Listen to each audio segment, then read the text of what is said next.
Good evening. My name is Mike Haney, and welcome to another episode of 60 Minutes in Black America.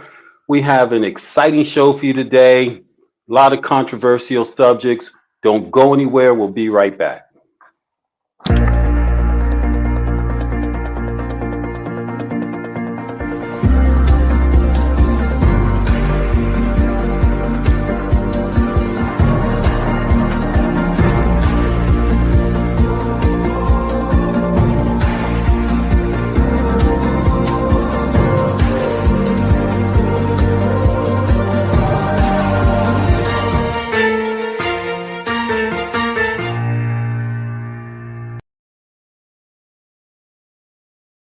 Mike Haney again, 60 Minutes in Black America. Thank each and every one of you for watching us this evening. I'm sure you figured out that Facebook may have some issues, and so we posted a link directly to our YouTube channel. For those of you that are used to watching us on Facebook, may not be able to get in, just go to our YouTube channel. We're posted on two YouTube channels as well as a LinkedIn channel. We've posted that up there. If you're watching us on YouTube, please subscribe. Several hundred subscribers. We're trying to get to a number. And all of you that have subscribed, we really thank you. I tell you, after a week off last week, an awesome week. And what was so awesome about this week is that we know that this show isn't about me. This show is about the issues that predominate our culture, our country, around the states in our country. We had Orrin Stewart, and I'd like to thank Orrin for being the guest host last week as he spoke with three of our interns, maybe former interns, because maybe they've gone on to bigger and better things. I haven't seen them in a week. I know a couple of them were at Disney World after they graduated, but Ramisha Gordon, Jasmine Pollock, and Jeremiah Nixon. Congratulations. All three of them graduated last week from Warner University. We're expecting very big things out of them. But several hundred of you, and when I say hundreds of you watched that last week, maybe it was 1,200, maybe it was 1,500. As I've always said, it's not about us trying to get up to a particular number, but 10, 12, whatever. Hundreds of you watched that broadcast last week as our young people gave a perspective after graduation, what their intentions were for the world, some of the social justice changes they'll be pursuing, in addition to some of the professional avenues that they hope to embark on. So we wish them great luck. And again, thanks, Orrin, for leading that very compelling discussion. Tonight, we've got three veterans, three very opinionated veterans with us tonight as we talk about some of the issues that dominate the news. But before we get into that, just a couple of things I want to discuss. And I invite each and every one of you to what our conversations are today, to put in the chat your opinions and your comments, respectfully. So, we don't really like profanity or vulgarity, but in terms of what you think and what you feel about the subject matters that we're embarking on, we want to hear from you. And there's a couple of topics we're going to touch on, particularly tonight, that I'd love to get your opinion on. And as we get into that, you'll get a sense. And I'm sure if it's something that you're passionate about, you will. But how many of you had an opportunity yesterday to watch the coronation of King Charles over in England? What continues to baffle me is how we highlight this. And I think we've got a shot up there, and hopefully we can make that bigger and make me a little smaller so that people can really get a sense. There you go, of what it is that we're dealing with. So here you have King Charles, coronation over in England, and we always have wondered why. We've heard of Meghan Markle, who is married to, I believe, Prince Harry, and her comments regarding the treatment of her as a human being, and the fact that, her baby, they wondered in the royal palace how dark her baby would be. But yet, we as a nation here in the United States, knowing that that royal organization was especially especially organization that promoted racism, colonization, and slavery in Africa, and yet we continue to look at it as something of beauty and awe in our country. And I got to tell you, didn't have the slightest interest in watching it, no interest whatsoever when you look at the backdrop of what happened over there, and the money spent, and the Catholic influence of that, and understanding some of the issues that the church has over here. And we'll get into that a little bit later with our panel of opinionated experts. It just didn't appear to be something that I don't know about you, and love to hear what your thoughts are, that I thought that I would waste my morning or afternoon watching as we continue to look at the atrocities of organizations such as Buckingham Palace and King Charles now, and what they have done to people of color, particularly Black people, over the course of time. Hey, so also, don't know if you heard about the Proud Boys. Remember January 6th insurrection in 2021? 4 out of the 5 Proud Boys were convicted of seditious conspiracy against the United States. And as we get into later the political discussion of whether we're on the verge of a civil war, and we recall what happened on January 6th, is government working? Is our legal system working to a point where they convicted 4 of the 5, the 5th one that may not have been there, or for whatever reasons he wasn't convicted on charges of seditious conspiracy, but he was convicted on other charges? These men face decades in federal prison. So what does that mean for our former president, which many of them, they said that they were inspired and called by our former president, Donald Trump, to gather in Washington, D.C. and to attack the Capitol. So if we truly are a nation in which no man is above the law, maybe we should have 6 profiles up there, including Donald Trump as one, that are facing several decades in prison.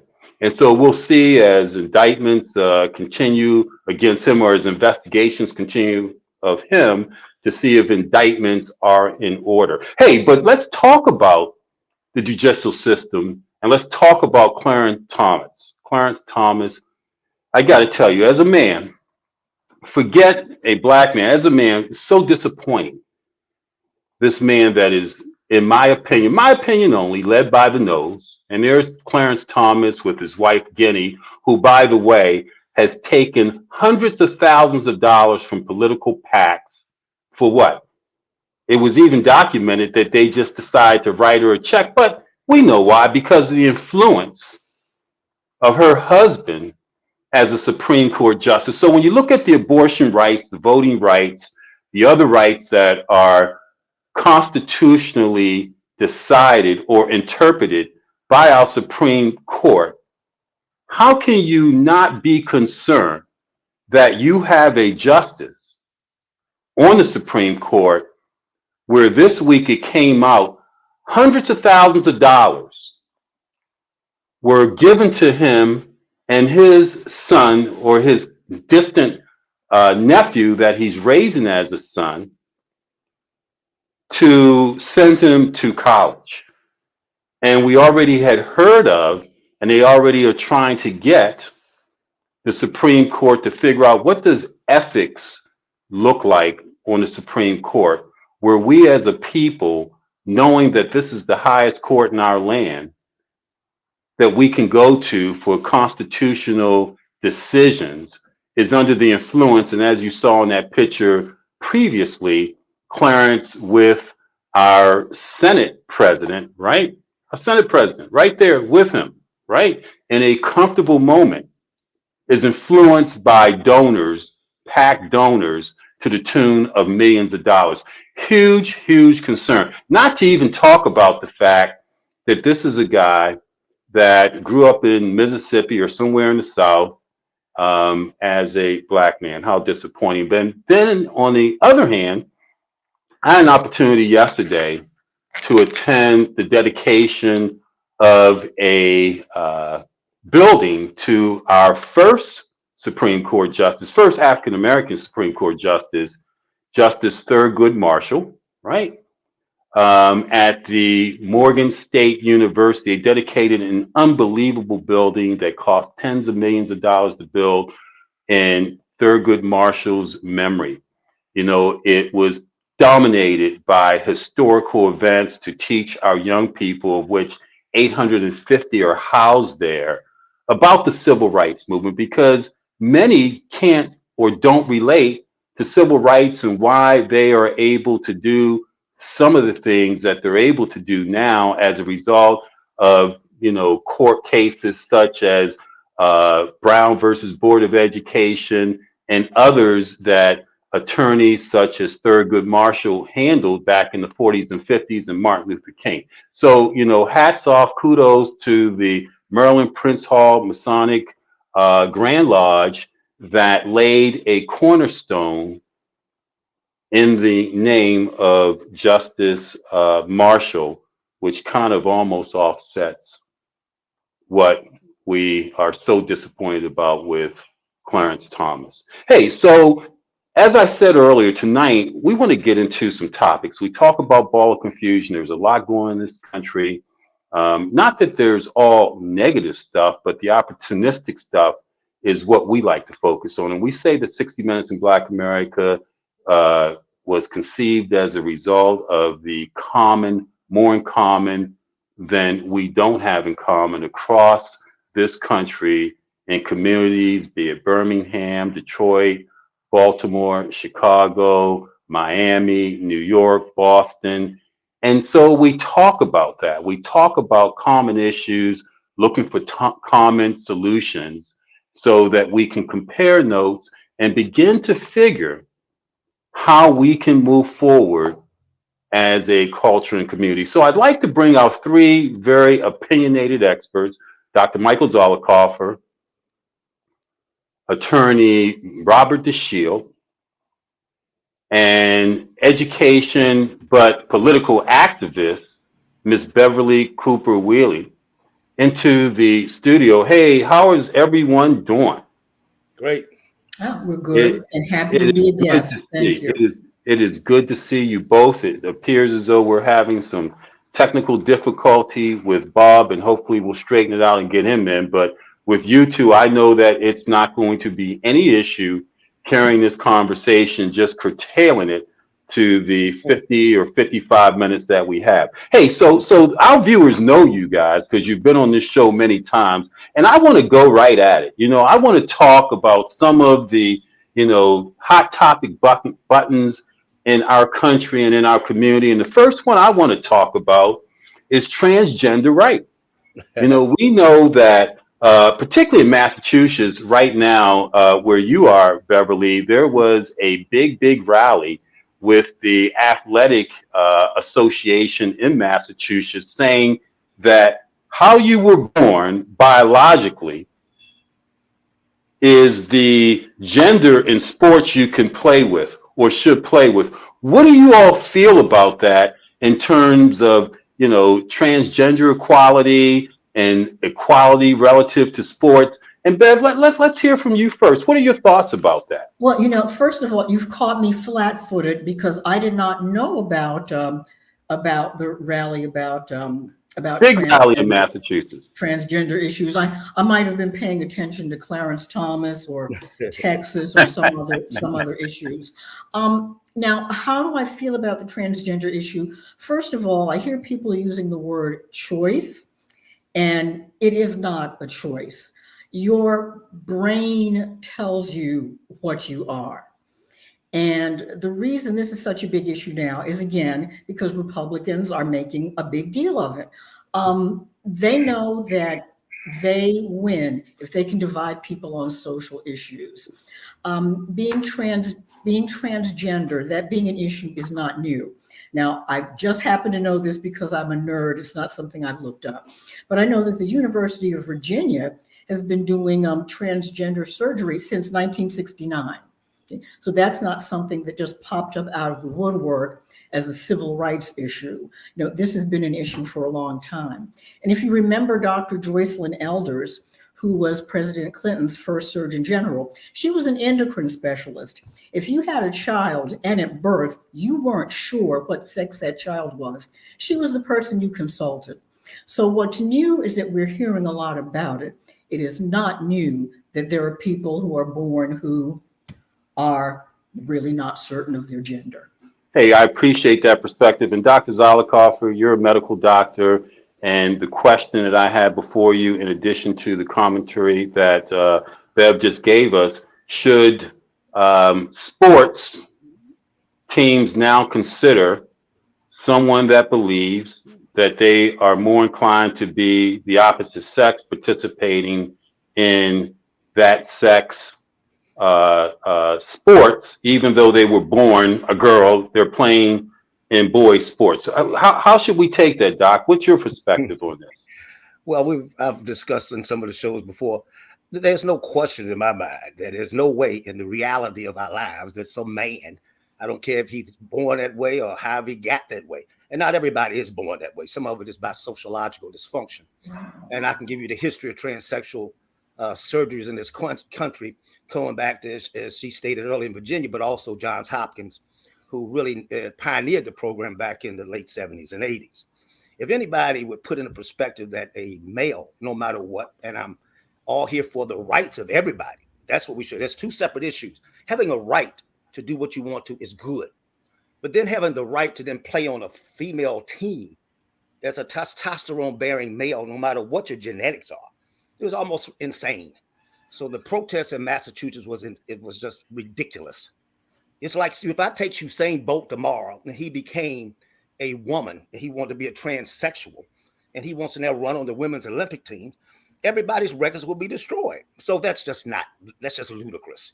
I think what we need to do as a nation, just as you did with people with special needs, such as in the Special Olympics, the Paralympics, you start creating situations where like kinds can then play against each other. So are you saying, Doc, that we should have a transgender team of those that aren't a girl or boy, or those that were a boy biologically born that, decided that they're more comfortable being a girl, yes, that we should have a team of transgenders? Is that what you're saying? That's what you're going to soon have to get to if you want to have fairness to it. Fairness is justice by keeping people decent, should be treated fairly.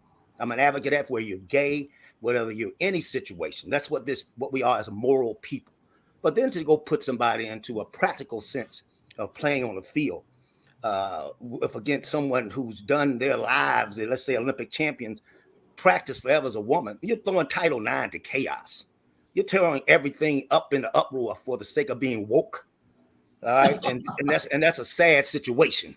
So are you talking about woke? You sound like Ron DeSantis there for a minute. Woke. What does that mean? That definition, woke. What does that mean? Many things are better. People, we as a society get into this situation. We got cancel culture where you can't speak out against anything, and now we're in okie dokie mode where everything goes. No, that's not what we should be doing. We should be looking at the fairness of all people and making sure people are treated decently. But we got situations that are just makes no sense, which this does. Then you have to go back and take a look at it. Wow. So, Bev, you had mentioned the political aspect of it. We know that the House passed a bill about transgender athletes, and it probably won't pass the Senate. The House, the U.S. House passed a bill recently about transgender athletes playing, and Joe Biden has said he will not sign that. And then when you listen to what Dr. Zollicoffer said, and the Black culture, and this isn't a quantifiable poll that I have taken, but the majority of people that I speak to, and I speak to a bunch of diverse people, no one seems to be in favor of this. No one seems to be in favor, to Doc's point, of allowing someone born biologically one sex to participate in the sex that they now desire to be in. So is that really political? Well, my issue is that in fact there aren't, in my opinion, and probably I'm going to bet medicine will bear this out, doctor. There are not people who are born male who then say, you know what, I choose to be female. I choose to be made fun of. I choose to be discriminated against. You know, I choose to be, I choose to have my civil rights questioned and taken away. No one is no one is born asking that. If you are transgender, it is not a choice that you are making. And if the doctor wants to have like separate sports teams, he's going to have a very small team. I understand that this is something like 1% of the sports population. Um, you're not going to have a team for that. There simply aren't enough people. So 1%, 0.5%, the precedent and the profile of us now making adjustments. It's just like some people feel as though when you go into an elementary school or you go into a middle school or high school, is there a need now for 3 bathrooms? Or do you just have a co-ed bathroom?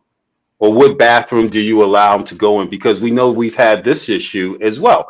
And, do we just go along to get along? Because you brought up the fact that it's political, right? So Democrats tend to be leaning towards, as Doc said, this open civil rights, do you call it? Or what type of rights do you call it? Does it violate the rights of those that know or agree with their biological makeup to now all of a sudden have to accommodate someone that has changed their biological or changed their makeup to accommodate them in the same bathroom that they choose to go in junior and high school?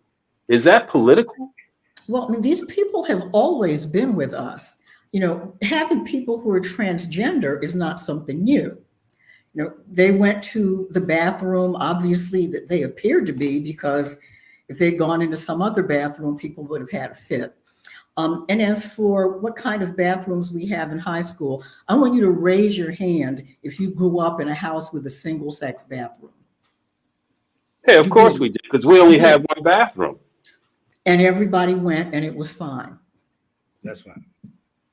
Yeah, well, what we didn't have was 3 or 4 stalls in there, right? Three or That is four true. stalls like they do in the school system, That's right? true. And I'm standing next to a guy that is biologically the same as I am, right? And then Mhm. all of a sudden, someone that isn't biologically the same as I am, that isn't standing, has to sit. Is there a discomfort? How do I explain that in a junior high school situation if my child comes home to me and tells me this is a scenario that's playing out in this school, Doc?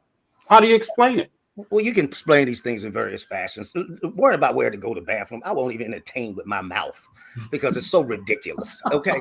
You go to the bathroom, you go to the bathroom. That's what you do. But I will have to say something so we can get this thing on the right page so I can then explain how we go further with transgender in this country. And I will give you the Hopkins study, who really pioneered the work in this in the late 70s. And let me tell you the tragic thing. Transgender was not always a birth situation.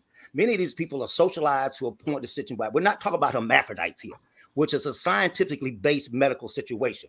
We're talking about transgender, which does not mean you were born with a double dose of female male. Doesn't mean you come with ambiguous genitalia. That's what we call that. But what happened in the Hopkins study, and it's very important that we hear this in this country, hears this. They gave the first pioneering surgery. A psychologist cleared everybody to get the surgery done. He was proud of himself. But guess what? About 3 years, I'm gonna make a long story short. 3 years into his study, he started to question himself. Why did he question himself? Because the people who he changed now came back and wanted to be men again. Man, want to be men again. So they knew what they were. Genetics was played. Then how did they make a choice to come back? And what he did stop the program. And that was the pioneering study. These programs of changing sex just recently came back into vogue. Yeah, they've been around, but they went out of favor for almost 2 to 3 decades. And he was upset because the people that he was doing something and approved were now in a disfavor of what he had done. And he made a statement, and we need to hear that. He says, I think I am mutilating mentally insane people. That's powerful. That's If powerful. That's a if the real doc war. If the doctor has documentation, I'm happy to see it. And I would also say, even before UVA and Johns Hopkins, this was something that was also happening in Europe. I mean, if you were a man and your brain told you that you were something else, you know that you could go to Sweden and have such surgery. You know, as I said, I'm not the doctor. I would just like to see what documentation he has. Oh, it's no problem. It's already been printed all over the place. It's just that he said that, and it's been noted because many people now, in fact, you go now, one of the transgender psychologists who recently, about 2 months ago, came out and says, we have created so much social media. We are creating people who don't know what we're doing because we gravitate to this wokeness and cancel culture that they fall into categories that don't even believe today what they are. They're seekers of pleasure. Seekers of wokeness pleasure. and cancel culture. Wokeness and cancel culture. Lots of porn, and porn is loads of transsexuals. Has nothing to do with them losing an organ, has nothing to do with them being a male or female. It runs into a situation of social dysfunction, much more than genetic dysfunction. So are you saying that as a society, Doc? Are you saying, because we're going to spin off into another direction, but are you saying as a society that we are on a course of social dysfunction? Yes. Is that what you're saying? We've always been socially dysfunctional, especially sexually. We are just a nation of nuts who work around and freak them, who doesn't even know what you are. And that's why you got this who, me, call me, they. Somebody wants to be a woman in the daytime, a man by noon, and then bisexual by 5. Come on, people. This is insanity. So, Doc, what are your pronouns? I don't use pronouns, and anybody use them, we got to get out of it. We can respect you wanting to have it, but don't ask me to say them, because I'm not trying to keep track of what you are at morning, evening, afternoon. So is civil rights going too far, Ben? You know, I think Bob DeShield is here because we got to have him weigh in on this. Hey, why don't we bring Bob DeShield in? He's in the green room now. Before we transition to another question, right? Did the Civil Rights Bill create some unintended consequences, such as what we're dealing with now? Because everyone wants their rights. We have women's rights, which of course was important. And now we've got transgender rights, we had African American rights, and everyone has a right to have a right. Did the Civil Rights Bill have unintended consequences that we're dealing with now? Bev, what do you think? Well, when you say unintended consequences, I'm not sure what you mean. Such as what Doc just mentioned. Such as what Doc just mentioned. It created dysfunction, you know, from many of the...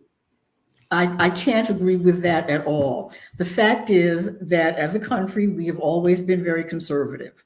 There are people who have given themselves the standing to believe that they can allocate rights to other people. So there are white males who said, you know what, women, they'll have what rights that I give them when I want to give them to you. The same for blacks. Okay. Gay people. Gay people are no different except for what their sexual orientation? Sexual orientation? What their sexuality is. And again, people are saying, well, I don't want them to have the same rights as me. Who are we to decide what rights other people have and when they have them? Because we were in that position. There were other people who decided that we were less than they were, and that they had a right to decide when, where, and how we got the same rights as they. Wow, that's powerful. Hey, let's spin into something else. Let's spin into a civil war. We got an election coming up next year, right? We've got Donald Trump. We've got Joe Biden rematch, it looks like. We've got Ron DeSantis down in Florida. We've got Tim Scott in South Carolina that says he wants to run. Nikki Haley in South Carolina, I believe, that says she wants to run. No one wants a Donald Trump, according to the polls, a Donald Trump, Joe Biden matchup. They feel as though Trump supporters feel as though he's just run his time. He's got too many legal issues. And we may have to silence Bob because we got a lot of distortion in my ears now. And Biden's backers feel as though he's too old to be president of the United States. That's what the polls seem to say. But more than 40% of the people believe this poll that was taken at the midterm last year, that we're on the cusp of a civil war. What's your thoughts and opinion about that? Let's get Bob in, and maybe we just mute all our mics and get Bob's thoughts. Bob, are we on the cusp of a civil war because of the two-party alignment and system here in the United States? He's on mute. Ended, Mike, and one of the reasons why the Civil Wars never ended is in part because of Beverly's view on equality. You see, the fact of the matter is, the other groups, well, whatever preference they may be entitled to, whatever remedies that may be owed to them for whatever may have happened to them, none of them came to where we are through the path that we came. None of them owned the country, became owners of the country the way we did. When we stepped foot on the ground, whether we came from the hull of the ship or the top of the ship, we owned this as much as anybody else who got off the boat. The problem with civil rights is that those who were arguing supposedly to support us convinced us that if we didn't include other groups, those people who denied us would deny us continually and continuously. So when the minority business statutes was passed, for example, I remember arguing with some senators from Maryland that said, we have to include Asians, we have to include Latinos, we have to include white women, not because they've suffered as you suffered, not because they're entitled to the reparations that you are entitled to, but simply because the people who denied you will continue to deny you everything if we don't include people to make sure that you don't get what you're entitled to. See, that was the whole point. The whole point of putting other people in was to make sure we didn't get too much. And the reason that the country can still deal with it in that manner is because we've never dealt with the real issue.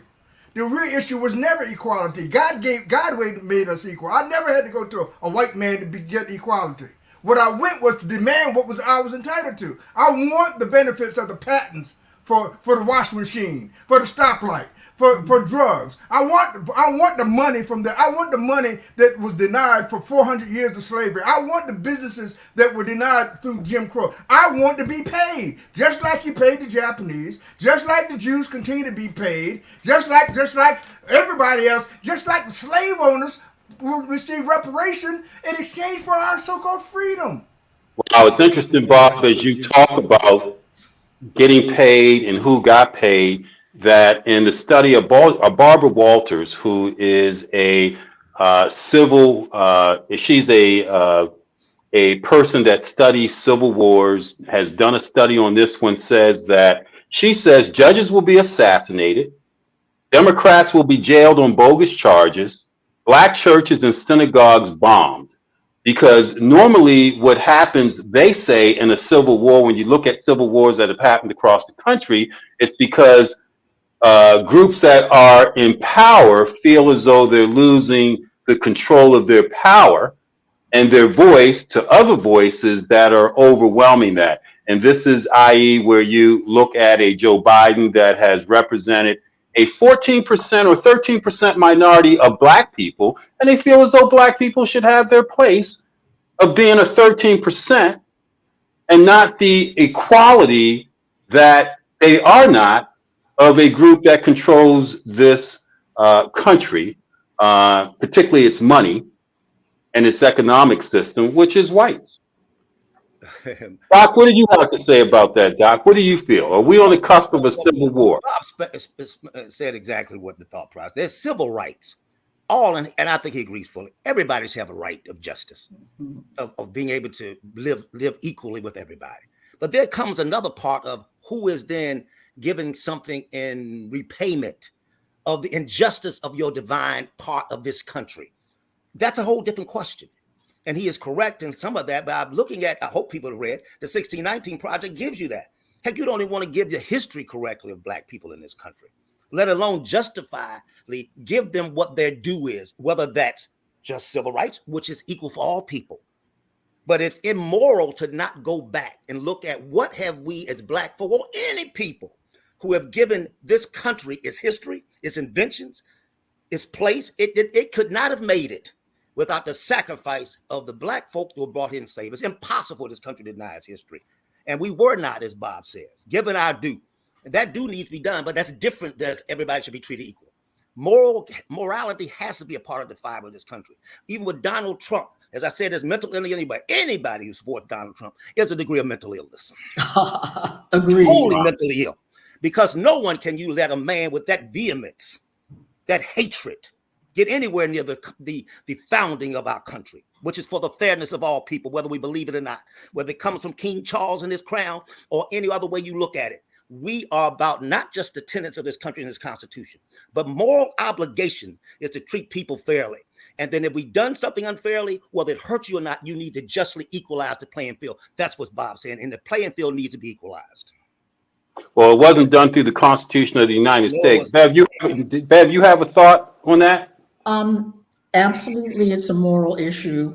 As African Americans, we do have a special place. We have been here the longest. We have worked the hardest. We have been the most wronged against. So we are definitely due reparations for the insults we've suffered.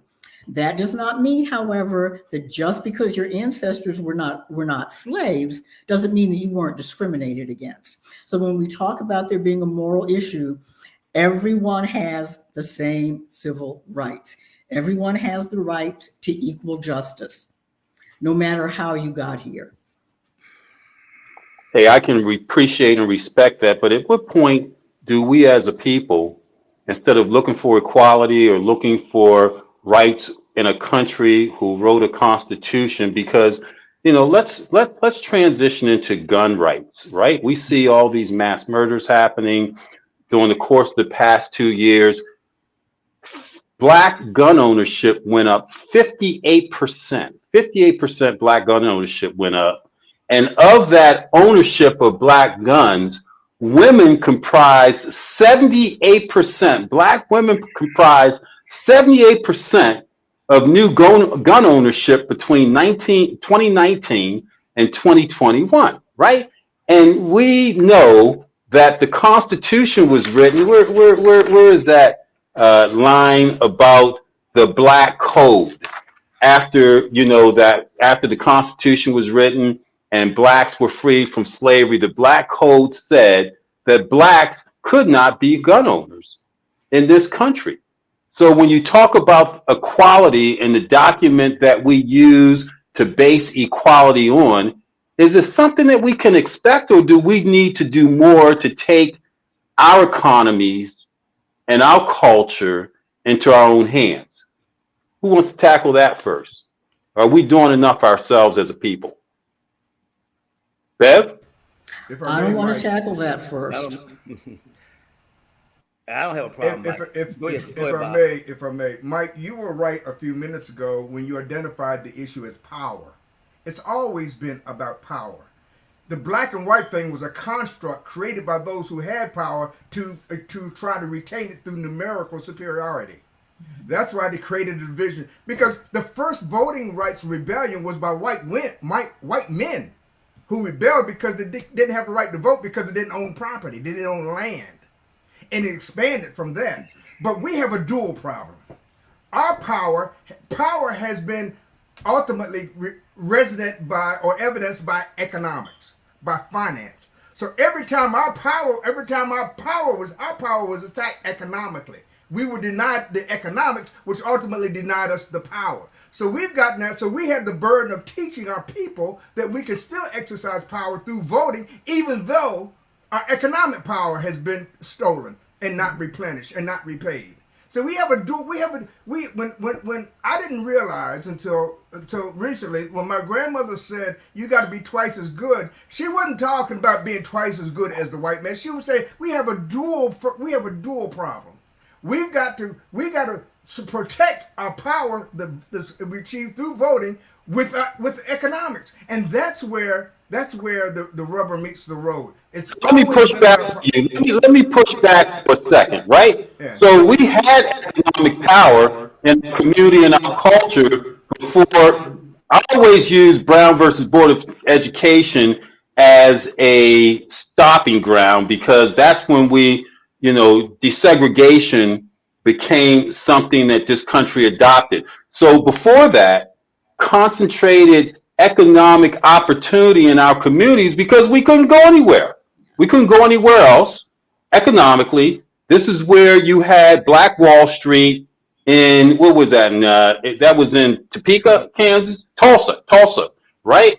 And other communities of Black economic opportunity. And once things were desegregated, it was desecrated, the economic opportunity. The same thing with education. So that we kind of shoot ourselves in the foot or lack a plan to house our own economic opportunity when we desegregated, and then we started getting white businesses undercutting our Black businesses, pricing and destroying our Black economy. So is that something that we could have done something about? What's your thoughts about that, Doc? Oh, no question. We could have done something. We were much better off as a people with these segregated situations that we had when you had sort of economic freedom and isolation. And that's what I'll say again, isolation. If you want to merge into a character of a nation, then you have to go with that character inclusive of all people. Will that always be fair? No. And that's where we go back, where we cross and bridges back and forth, different issues. But if we had got the reparations, the 40 acres in the mule, you may not be sitting having this question. There was a moral obligation to continue to equalize the playing field for people who had suffered so much in order to get them to some place, whether it's in the moral sense or the political procedural sense, to be on an equalized playing field. And if you never did that, then you're constantly playing catch up, or you're going back as we've gone back to a segregated situation, trying to hold on to our power. No matter where we go, we want to be, and I think everybody morally wants to be in the world together. We have to have moral obligations on white, Black, any racial group to get that. That is a different issue. And I know we sort of got off the topic from the guns, but I've got to go and say, because it's a part, that thing dear to my heart, where we out here killing each other with guns and going of a Second Amendment call, that is the most idiotic way to go back and interpret a part of the Constitution, is that we have a right to guns. No, you don't. That was written for militia. That was a different thing than every individual citizen going out here. See how we are dealing with right now when the inner cities, etc. This hurts me because I'm a pediatrician. I cannot continue to see young people killing each other without anything that we're doing to change that. And it doesn't come from legislation. It's come from moral obligation. This country is so sick in its mind, It cannot bear to hold a gun. We have to move a place, whether you think it's impossible or not. We have to rid this country of guns as best we're able. Japan did it, and you can talk about ethics, culture, all this. You can accomplish, and we have to start entering a dynamic conversation to start to try to get that there. But Doc, that is a conversation probably all to itself, because the Second Amendment gives Americans the right to bear arms to defend themselves, right? But it did not give Blacks at that point, right, a right to bear arms. Blacks were not allowed to bear arms, right? But Mike, the Second Amendment does not state to give people a right. If you go back and look at it, it talks about militia. We go back and edit it. Warren Burger, a conservative justice, put into the court as the chief judge by Nixon. He said, what a fraud we are of saying something that's untrue. Read the darn thing. It doesn't say you individual. It says militia. And in fact, it says militia is the Proud Boys a militia? Are the Proud Boys a militia? Is Black Lives Matter a militia? Okay, the Second Amendment says a well-regulated militia being necessary for the security of the state, the right of citizens to keep and bear arms shall not be infringed. Before there's the right to bear arms, there is the well-regulated militia. The Proud Boys are not a well-regulated militia. The Constitution never intended for any individual to own a military weapon. That's what armories were for. You had something to shoot, the bears and the possums. But if you wanted to go to a war, then your state had an armory. You went to that armory to get guns where you were allowed to kill a lot of people. Now, well, it's interesting you say that, Bev, because 78% of a 58% subculture increase, 58% of Blacks, 58% increase in Blacks that own guns between 2019 and 2021. Of that 58%, 78% were women, Black women, just like you, because they felt threatened, right? And were they threatened by their own, or were they threatened by what they saw that happened on January 6th and some of the language, right? Because we know the Constitution wasn't written for Black people in mind. Do we agree to that? Well, we agreed, and as Dr. Z said, it wasn't written for white men who weren't property owners. It was written for a very select few people. The rest of us were essentially subjects to them. We didn't have the same rights that they did. But we also agreed on what the Second Amendment states. Now, if more Blacks and more women are buying guns, it's because obviously we feel we have to. We feel as though we have the need for protection. But do people who buy guns for protection actually get to use them for that, for that purpose? No, they usually don't. The guns get stolen. They get used by people who commit suicide.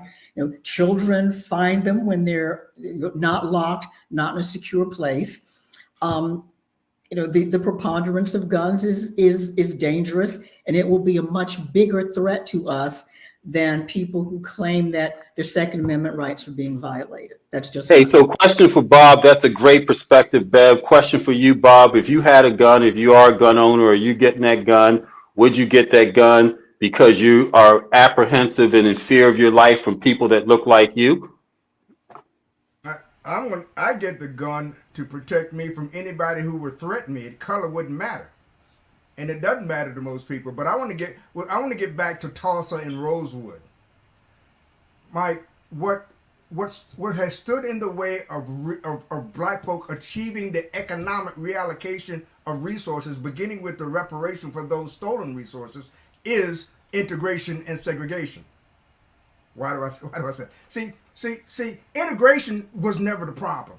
Segregation was never the problem. Economics was always the problem. But you masked that by creating a moral issue because you can't count morality. See, if you give me the money, I can count the money in the bank. I know how much the deposit is. But if you make it a moral issue, you satisfy my sense of rightness because it feels like I'm pursuing justice, but you're on the wrong path.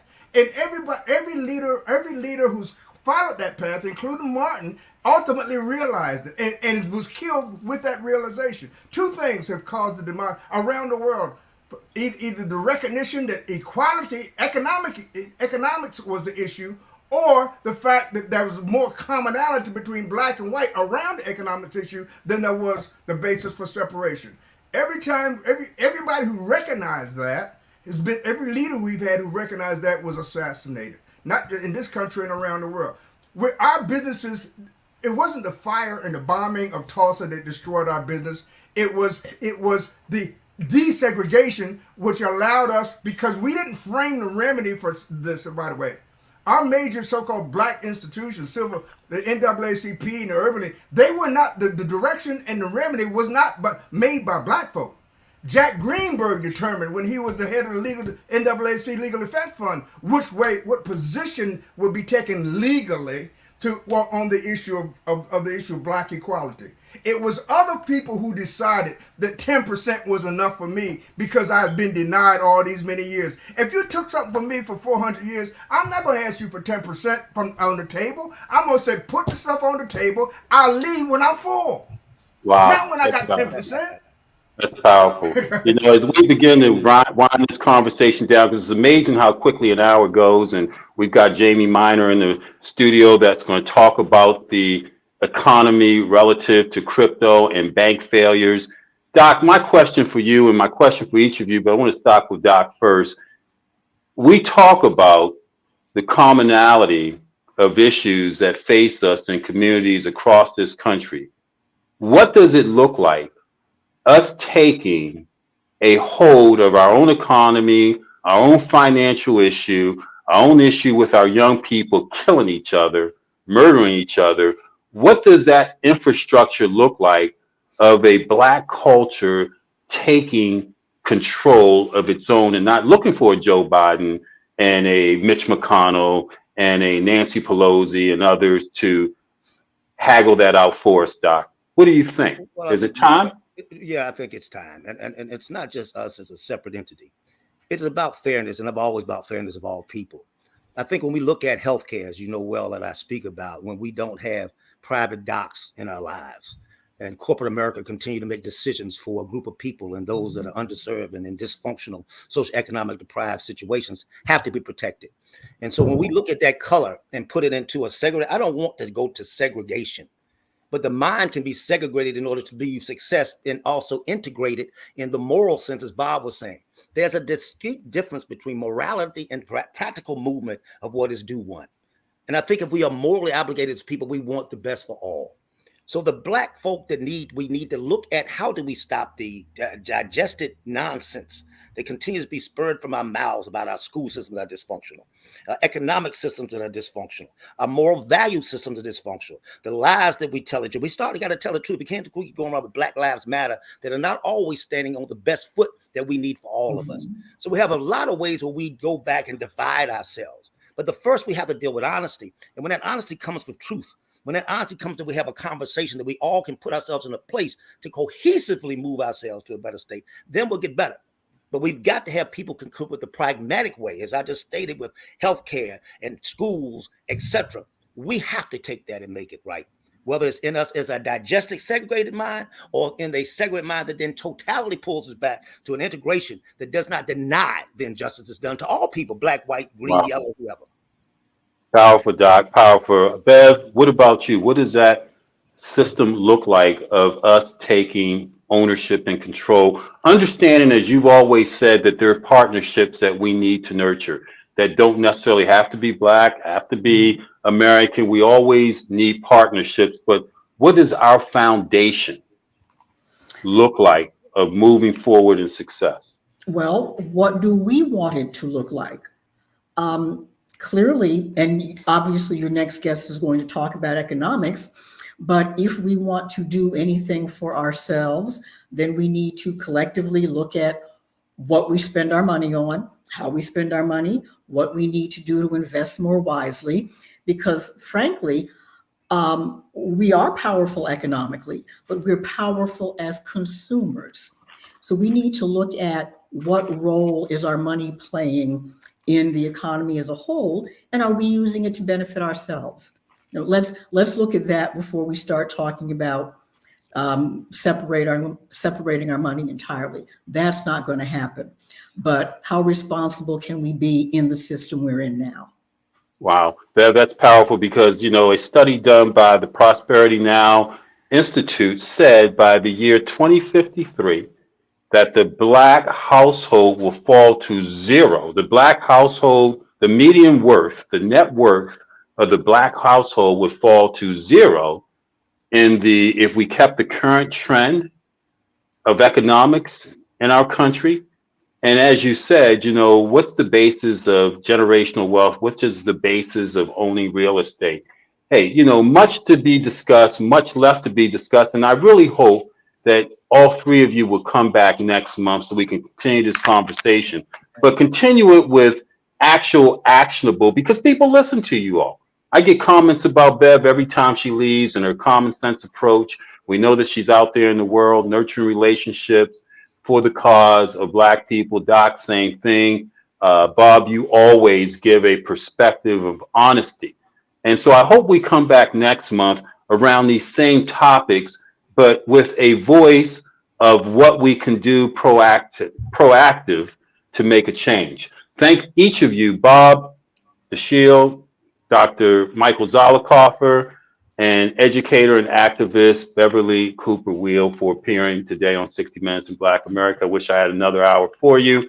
You're watching 60 Minutes in Black America. My name is Mike Haney. Next week, we will focus on Mother's Day. And so what better way to focus on Mother's Day than for me to have my own mother as a guest on my show to talk about Mother's Day. But today we're going to finish this show up as we bring Jaime Miner. Where's Jaime?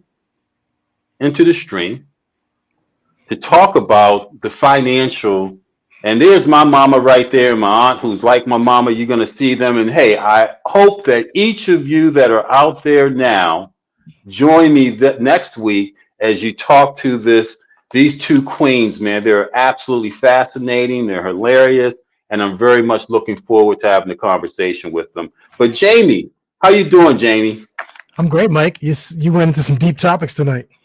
Hey, listen, man, nothing deeper as it all came back from Bev, Dr. Zollicoffer, and Bob DeShield to the economics and the economies, reparations. We had another bank failure this week. I think First Republic Bank failed, or they're being brought out by someone.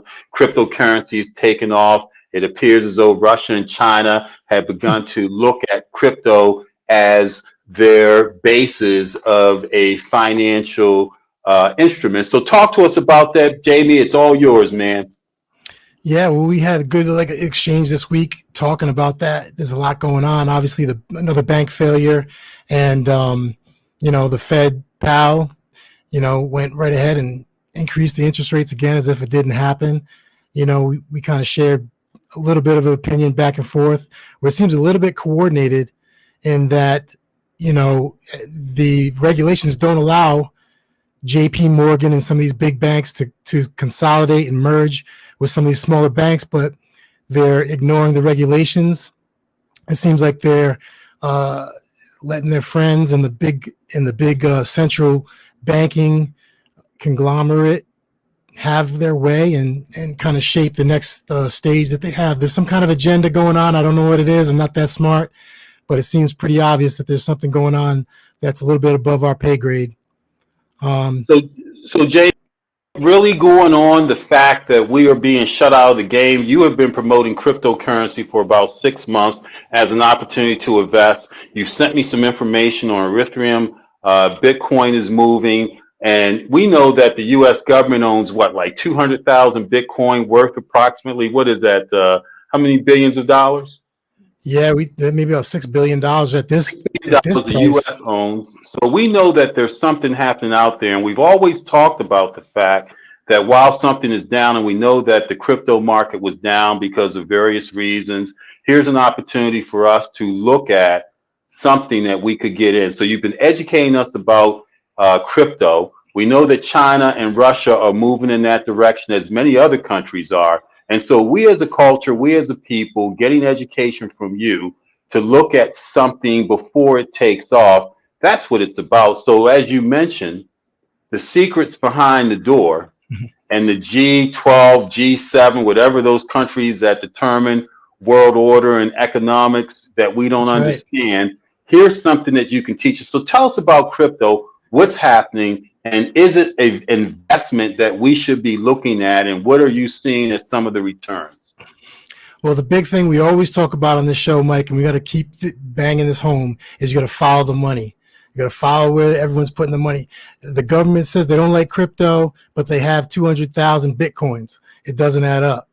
Russia, China is investing heavy into cryptocurrency and into Bitcoin. They've embraced innovation. So there's something there. El Salvador's made it a legal currency. So there's something there. As far as what we can do, it's interesting. This week, Pepe was a meme coin that I shared with you. A couple $100 in that. You had $800 by the end of the week. And you say, Jamie, what did you say? Yeah, $200 investment on Monday would have given me what by Friday? And crypto is something that goes 7 days a week, right? Doesn't that market move 7 days a week? 24 hours a day, crypto, it doesn't sleep, right? Compared to a stock that I may invest in, it's only when the stock market is open that money stops moves, on Friday, right? You got to wait on Monday, yeah. So crypto's innovative. They said, you know what? On a Saturday, I might want to be on a cookout, but looking and make some money on a stock. It's available to you 24. It's a global market, so there's different hours. People in Asia are asleep and we're awake, but there's money being moved. So crypto recognized that, and they wanted to capture all of the global economy. But when I brought up Pepe because there's no utility to Pepe. It's a meme coin, just like Doge, and it really has nothing that's going to add to it. But there is Jamie, spell Pepe. How do you spell that? Pepe. That's it. It's a frog. P-E-P-E. It's just like Shiba is a dog and Doge is a dog. This is the new meme coin that's taken over. It went from a little market share to over $1 billion in less than a few weeks. There's literally people who put $200 in it and have made $1 million in return. And the thing is with these meme coins is that the utility of meme coins is that they're a community-based movement. So they can decide, that this particular coin is going to be the thing that we get behind, and we're going to push it to the top. This may be the new SHIB or the new Doge. Right now, Pepe has been the talk of the week. It's made more money than all the coins combined recently, which I don't usually get involved in because it doesn't have utility. But when you see a movement like this, you kind of got involved. I sent you the screenshots, and just to show you, say, hey, this is something you might want to get involved in. You said, hey, how do I get involved? This is actually how the everyday person kind of catches aware of crypto. They put money in, and next thing you know, it spills over into other things. But so it's got a good end result, I believe, if it attracts the everyday user to find out about this great technology. The one thing that you talked about was Ethereum. Now, I bought Ethereum when it was $300. Right now, the price is about $1,900. We got the mentorship in about $1,300. So, the mentorship's up. I got it at $300. It's about $1,900. But my projection price for Ethereum at the end of 2025, I think it's going to go up to about $10,000. I think if you wait until the year 2030, which is a second cycle, we talk about the halving cycle, I think you're looking at about $60,000 coin with Ethereum. So this is one of those things with our community. You don't have a lot of money. You can get involved in very inexpensive projects that have great potential, and you can really make a big difference in your life and change it around with a good investment. Hey, Jamie. Yeah, go ahead, man. Let you finish. I was just going to say one thing was that, as we talk about these investments and these making money and stuff like that, I think it's really important to understand that I'm no different than anybody else. I had as many disadvantages. I didn't have a mom or dad in my life. My grandparents, they inherited me, kept me safe. I was told I wouldn't graduate college. I wouldn't be successful. I did graduate college. I've had 3 successful businesses, and crypto is something that's changed my life. So if anybody out there is thinking, I don't know if I can understand this stuff, I didn't either. I took time to learn about it, to educate myself, and it's changed my life. And if there's anything you can do to get involved, I just recommend to take a chance, put your money involved into the industry to try to have an opportunity to improve where you are from now. And remember that we're all the same. There's no difference from where you started, from where I am. We can all come up to it's a little bit better than we are now. So I think the interpretation is Jamie wasn't built for silver spoon in his mouth. He educated himself enough to a point to come on here and educate us. He's taken that group of young people that I mentioned, the 3 that graduated last week, 60 Minutes in Black America, invested a certain amount of money with them back last year. And that has come to a point, I believe, that small amount we invested is $1,300. We must begin to understand that which we don't understand if we want to get any sort of financial leg up. We said to our 3 experts earlier, Doc, Bob, and Bev, to come back as the economic opportunity of understanding what economic viability looks like in our community. Jamie, this is what Jamie is preaching. We have to begin to understand that. He mentioned numbers that are astounding. Pepe, P-E-P-E, yeah, went from 200 to 800, I think he said, in a week. And so Jamie finally mentioned platforms that people can go to invest and buy cryptocurrency right now today. What are some of the platforms that people can go and buy to invest in crypto right now? The safest one right now, we've mentioned it a few times and we'll continue to repeat it. It's Coinbase. It's 100% reserve exchange where none of your money can be touched, unlike the banking system where you put your money in, they can invest it. At this exchange, your money is safe. You can put it in there. For some more advanced ways to get involved with some of these other coins, contact me directly. I'd be happy to help and point you in the direction and get you going. Contact you, Jamie. What is it? You like that Instagram thingy and that? No, Twitter's where I live. That's it. Well, I'm an old timer. So there's Jamie right there at Twitter. Get in touch with Jamie. You'll see Jamie back on the 20th, I believe it's the 20th of May, and we're going to be talking more about it. He mentioned Pepe, he mentioned Ethereum, am I pronouncing it correctly? Ethereum. He mentioned Bitcoin. He said cash, Coinbase, Google Coinbase is what you sign up for, people, to look at the small amounts that you can invest in to buy this cryptocurrency that we said Russia, China now are looking at as the basis of their financial tool to use or instrument to use. So Coinbase, right, Jamie? Coinbase. Yeah, and Mike, listen, just to emphasize, right now, the price where it's at, I promise you, there'll be a day when we look up and it's like, holy crap, Bitcoin's at 60, 75,000 and we missed a shot. It's the best time we've ever seen where the prices have not moved. Do not sleep on it. Get involved. I don't care if it's $10, $25, $50, or whatever you can do. It is the time to be involved while it's low. What it was, $10, $25, whatever, right? Whatever you got, man. Get it in there.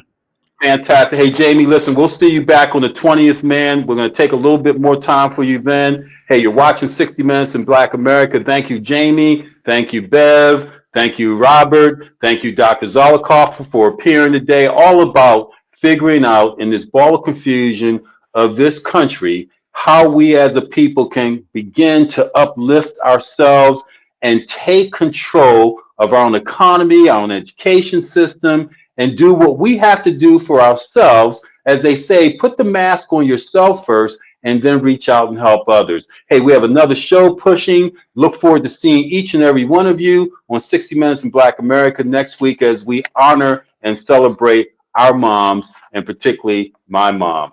Thank you so much for viewing. Good night.